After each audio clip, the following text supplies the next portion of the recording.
5 minutes po. Gusto ko lang pong i-share yung, di ba sa mundong napakapalad natin dahil nalaman natin na may greater purpose ang Lord sa atin. Kumbaga, sa mundong ito ay meron tayong mission to accomplish, gaya ni Uncle Paul. Uncle ko yun. Close kami. Si Apostle Paul. Kumbaga, makikita natin na si Paul ay hindi naman siya napakabuting tao. Kumbaga, isa siyang critical dati ng mga Christian. Pero, nung masalubong niya ang Panginoong Jesus, hindi ko napapabahid sa Damascus, ang sabi ng Panginoong Jesus, bakit mo ako inuusig? So, yung mga taong, once kasi na nasa Panginoon tayo, talagang marami tayong mararanasan. Maski sa labas, yung pag-evangelism natin, pag-share, marami talaga tayong kaya kailangan nakahanda talaga yung puso natin. Kumbaga iba-iba, yung ang hirap i-approach yung mga tao, lalo na kung group. So talagang dapat flexible tayo at siyempre una, mag-pray muna tayo, kumuha tayo ng strength sa Lord. At siya naman yung hihipo. So una siguro mahirap, pero pag once kasi na nag-pray tayo ay ang Lord din naman yung humihipo sa mga tao yun para makinig. Amen. So, sa Philippians 1:21, anong sabi ni Pablo doon? To live is for Christ and to die is gain. So, ano ba yung ibig sabihin nun? So, alam na natin yung purpose natin na kaya tayo create sa mundong ito is to serve God. Meron tayong mission. At handa tayong mamatay to accomplish that mission. Kasi yun din naman ang sabi ni Paul. Uncle. Yung, kumbaga, maganda nga ngayon dahil hindi naman tayo physically na binabato ng mga binubugbog, di ba? Pero sila noon talagang binabato sila, binubugbog, kinukulong. Amen. Eh tayo ngayon, hindi na. Binabato na lang tayo ng mga salita na masasakit, mga persecution, maraming mga critics, minsan mismong nasa loob ng church.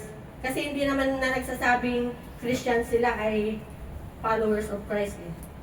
Iba kasi yung nagsasabi na nag-attend ka, I am a Christian, at yung followers of Christ talaga. Kasi once na sinabi mo you are followers, sinusunod mo talaga yung salita ng Panginoon. So tayo ay authentic Christian, class A. Hindi class Class A. walang class.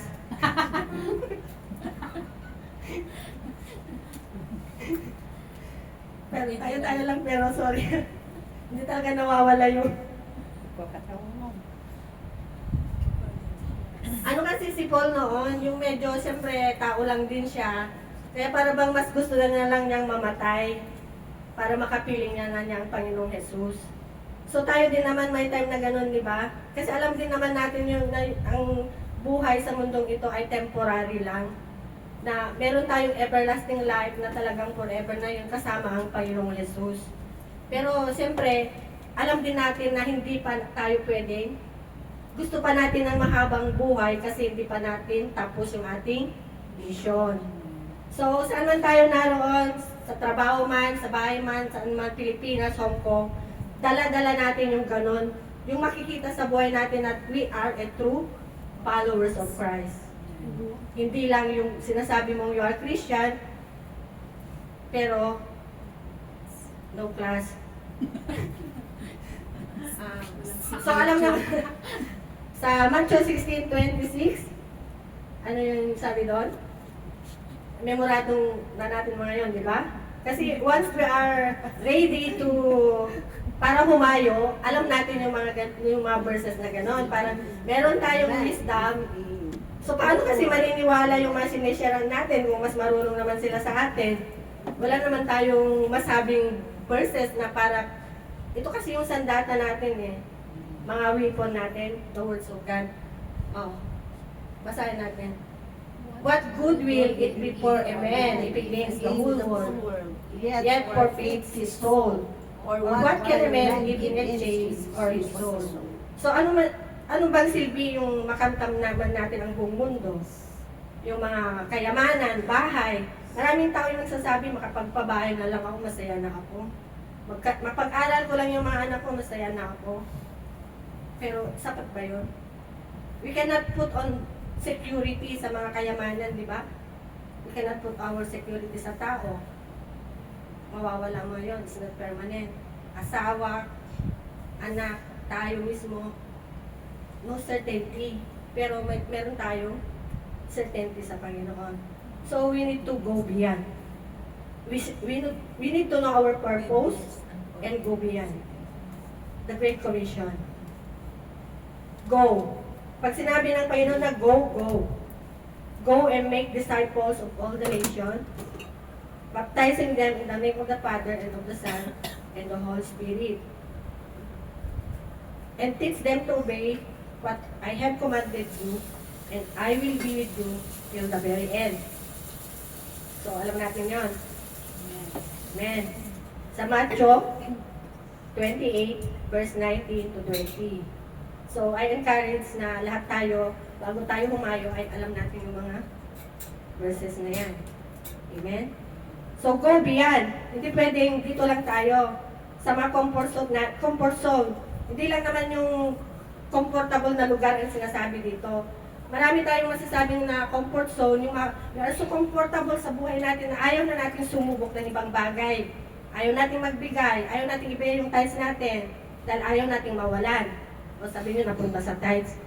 Siyempre, kasama yun. Sometimes, kasi gusto natin lagi lang tayo meron eh.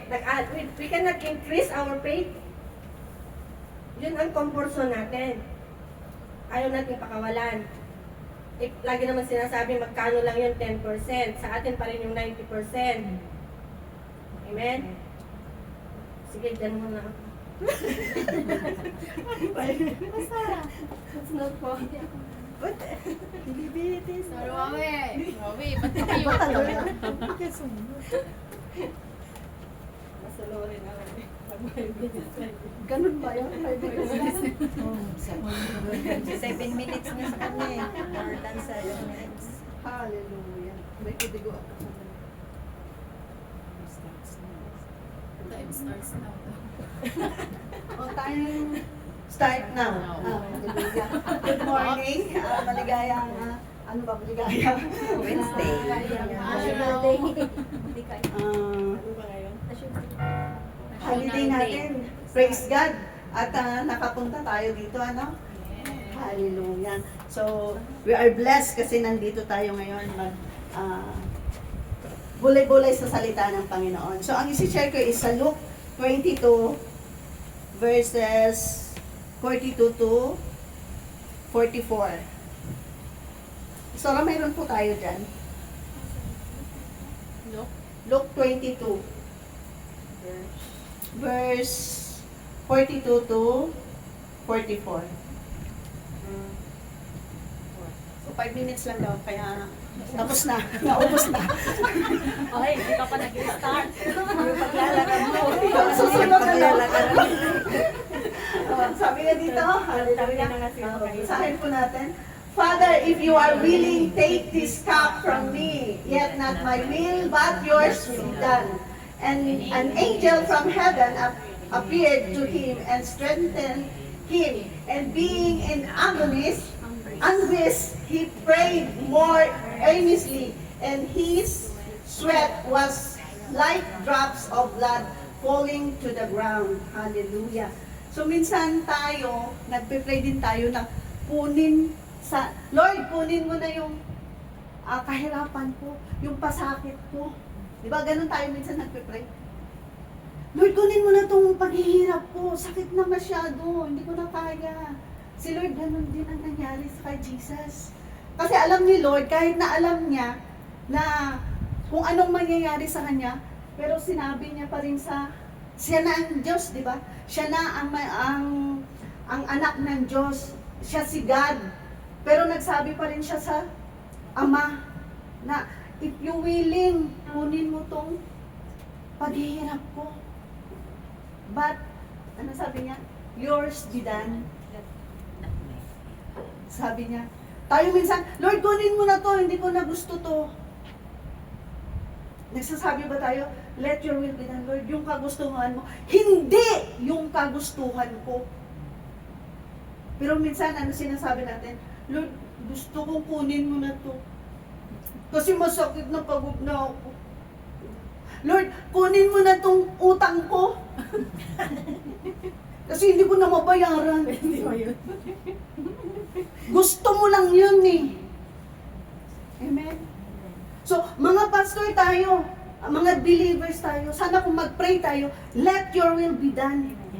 Amen? So, ano bang sabihin ng let your will be done? Mga kapatid, let your will be done means to surrender. Magdepende tayo sa Kanya. Amen? Ang nangyayari, tayo nakadepende sa sarili natin, sa kakayanan natin.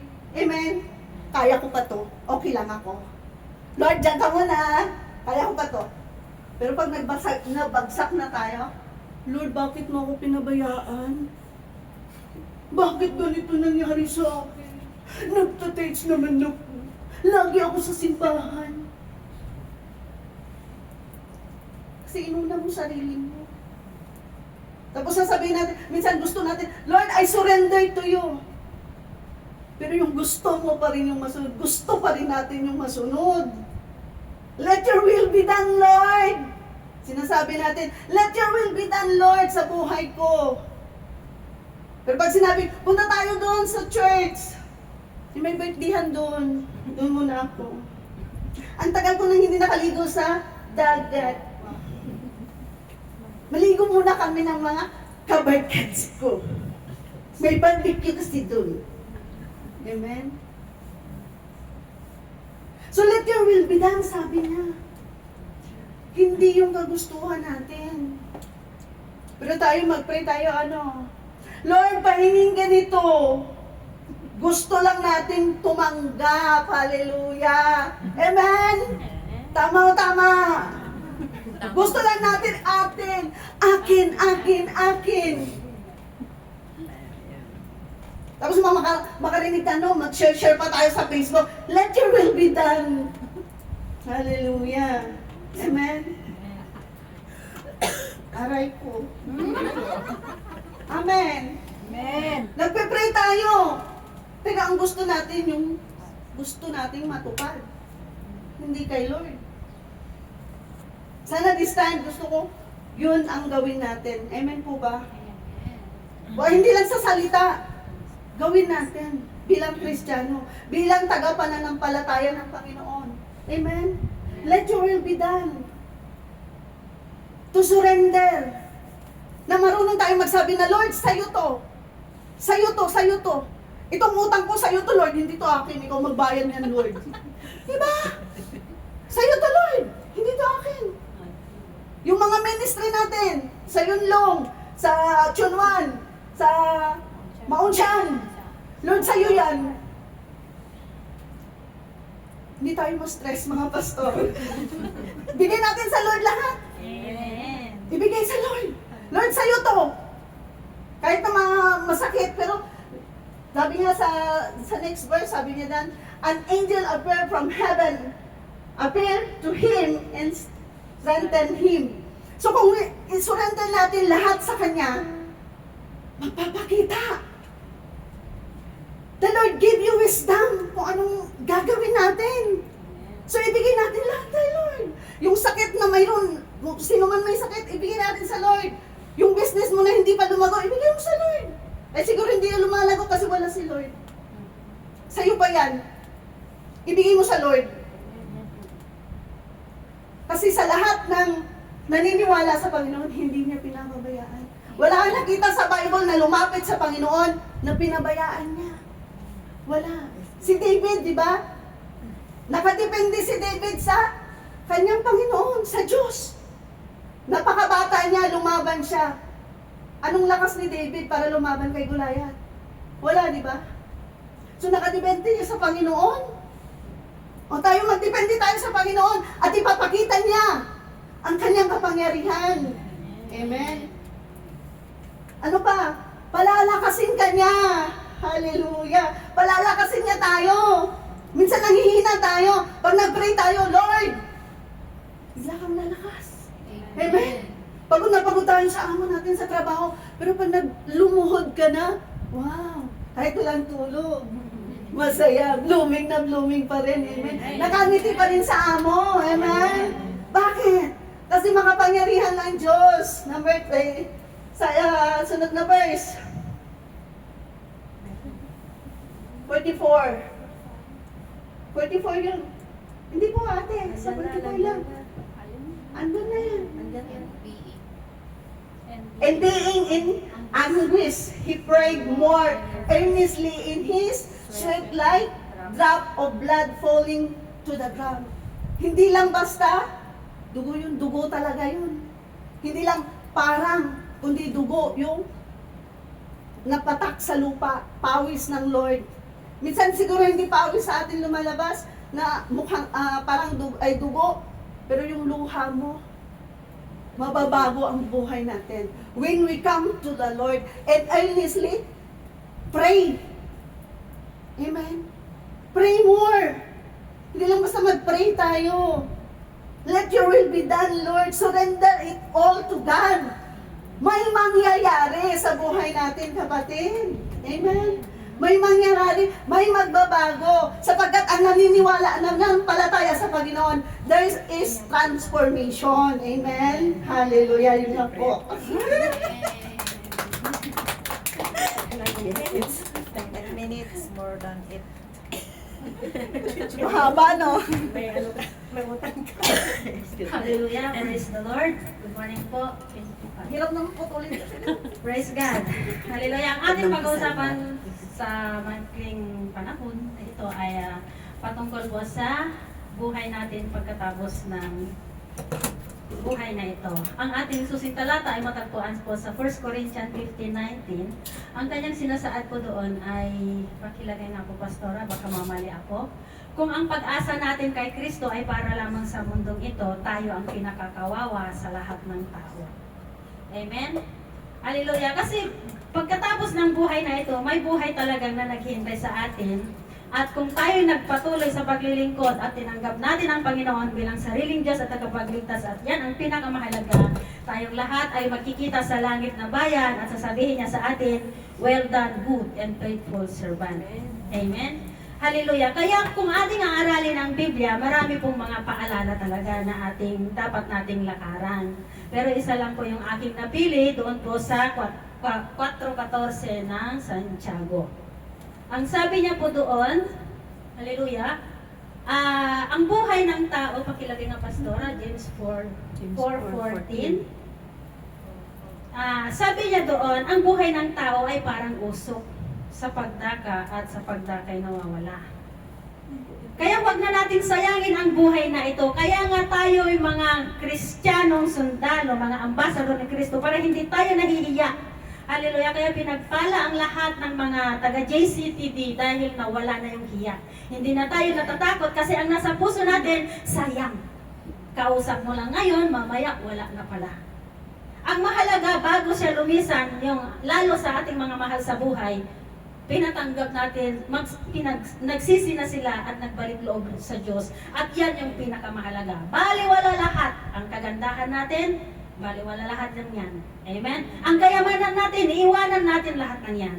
Ang pinakamahalaga habang tayo buhay pa, huwag na natin sayangin ang pagkakataon kasi sabi niya dito sa 4:14 ng Santiago, ang buhay ng tao ay parang usok sa pagdaka at agad din nawawala.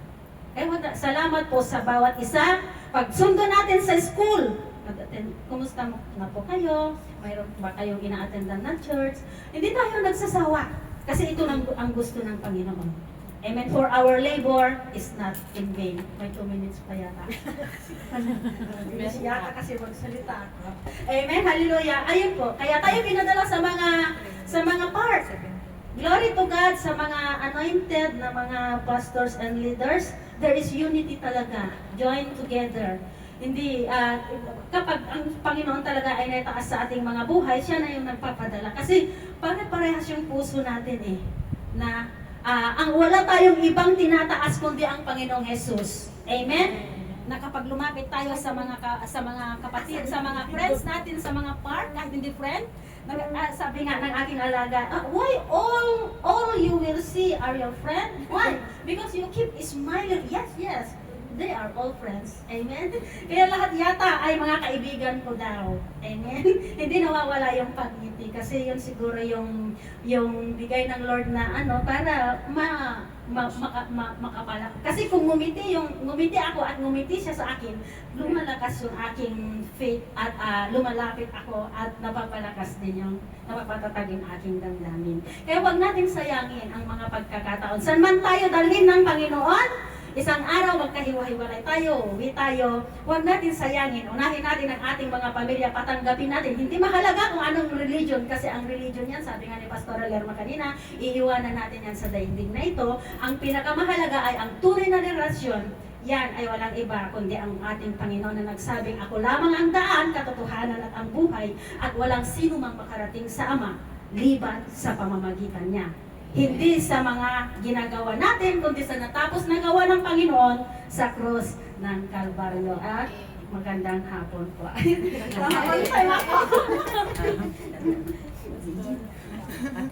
Sir.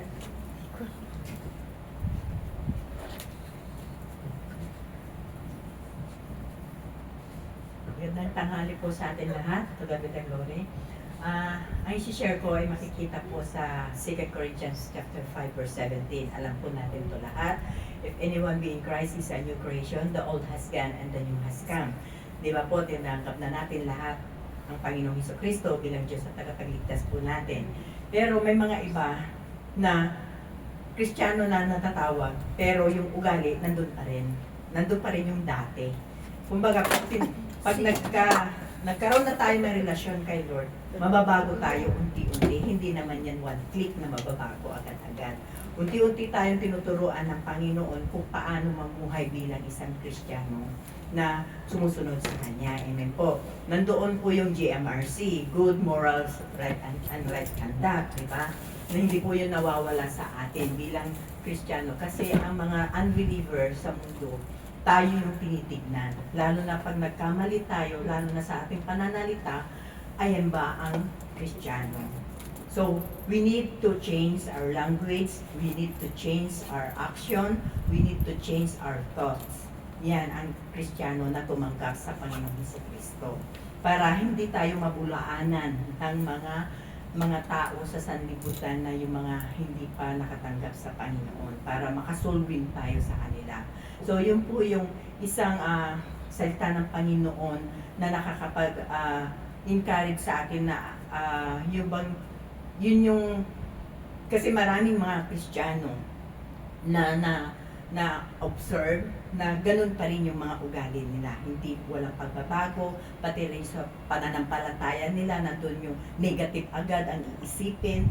So, why not na we need to change all mind, heart, and action. Kasi si Lord tumitingin sa puso, hindi sa mga ginagawa nating mabuting bagay, bagko sa puso tumitingin ang Panginoon. So, yun po yung maiiwan ko na encourage na patuloy natin na baguhin yung sarili natin na araw-araw. Yung kanta nga na binabago ako ng Diyos araw-araw. So every day, binabago tayo ng Panginoon. Nandyan yung banal na espiritu na magkukonvict sa atin para ituwid tayo. Sabi nga doon sa Galatians chapter 5 verse 22 na the fruit of the Holy Spirit is love, joy, peace, self-control, gentleness, yun po, patient, andyan po. Pag nakikita sa atin, yung the fruit of the Holy Spirit, mabunga po tayo mga Kristiyano. Yun po. Thank you. Basic. Shalom po, magandang hapon po sa lahat. Sa akin naman po yung word na bigay ng Panginoon is sa 2 Corinthians 4:18. So we fix our eyes to what is so we fix our eyes not to what is seen but to what is unseen. For what is seen is temporary and for what is unseen is eternal. So yun po yung napakaganda po na salita ng Panginoon. Kaya yung tayo mga Kristiyano, dapat ganun po yung pananaw natin, di ba? Hindi tayo nakatuon kundi sa ating nakikita, kundi nakatuon ng ating mga pag-iisip sa Panginoon na siyang nagbibigay sa atin ng buhay na walang hanggan. So dito sa mundo, marami tayong napapagdaanan, marami tayong nakikita, minsan nakakaroon tayo ng na-affect yung ating yung pamumuhay, yung ating character, na-influence tayo sa mga nakakasalamuhan natin, but then kapag tinuunan natin ang ating mga isip at puso sa Panginoon, binabago niya yung mga pananaw niya. Kaya tayo mga Kristiyano tulad nga sa sinabi ni Pastora Arlene na dapat bago na tayo dapat there is a distinction. Dapat tayo mga Kristiyano na nakakilala sa Panginoon at saka sa mga hindi nakakilala. Dapat tayo magiging salt and light sa mga taong hindi pa nakakilala sa Panginoon. Kaya lagi natin talagang magkaroon tayo ng mas mahaba na pasensya, mas mahaba na understanding sa character ng bawat isa. So mahabang pasensya talaga yung kailangan natin kasi we are living in a broken world. So every day we are healing. Kaya we need each other para magkaroon tayo ng payapang pamumuhay habang tayo nabubuhay dito sa mundo. Amen. At saka sabi nga sa salita ng Panginoon sa John 16:33, I have told you these things. Sabi that in me you may have peace. In the world you will have tribulation, but take heart. I already overcome the world.